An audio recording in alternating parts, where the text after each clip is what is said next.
Lush, and I'm here in the Hub Culture Pavilion in Davos. We've been focusing on design today, so I'm very pleased now to have the CEO of Evergreen, Geoff.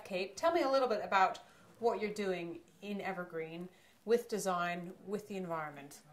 Well, Evergreen, we've been around for 23 years as an organization. We're set up in Toronto with our head office and operate across the country, but the heart of our work revolves around using nature as a design ingredient, a design principle that informs and should inform urban thinking and urban design theories. Most of our work revolves around integrating nature into the urban fabric, ecological restoration work, transforming children's learning environments by integrating nature and natural spaces. So how does that spaces. work? How would you transform a children's learning environment? Well, we've worked with about almost 5,000 of them now in Canada. Schools? Schools. It's working with outdoor landscapes in schools. It's really about integrating nature, ripping up the asphalt, removing the concrete, and laying in natural landscapes. So putting in some small hills, a lot of tree planting that goes on, integrating food gardens, and really completely transforming the experience that the children have. It moves away from the more hierarchical play, the more aggressive play that happens in traditional environments, and turns into a more creative, curiosity-based experience for children.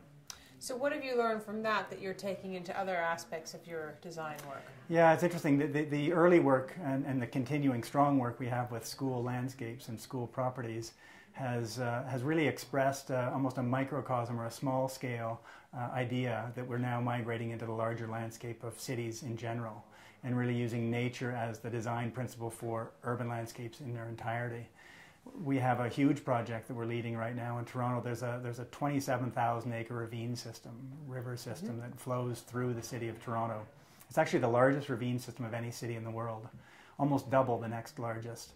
And a very comprehensive strategy to restore that river system.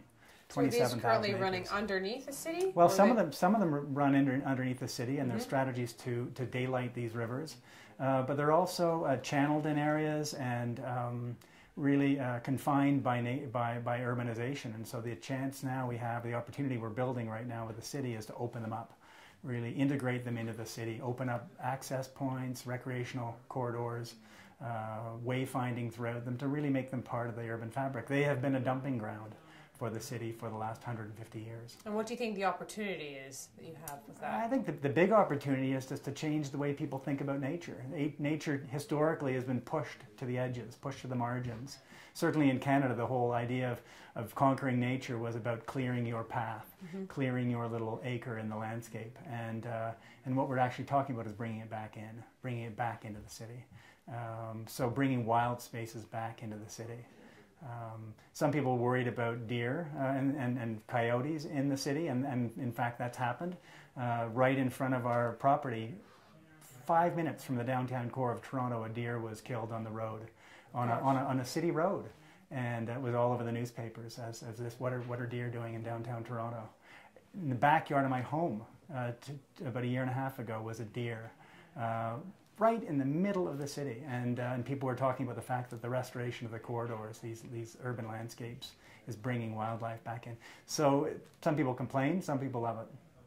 What are you doing in Haiti? Because that seems to be a very different environment than Cuba. Well, sorry, it's Havana in Cuba. I mentioned earlier. Yeah, that's Havana has a huge park in downtown, in the middle of the city, 3,000 acres, that has been essentially integrated into the urban space, but with no real restoration or no real ecological approach to that landscape. And so we've been working for almost 15 years with the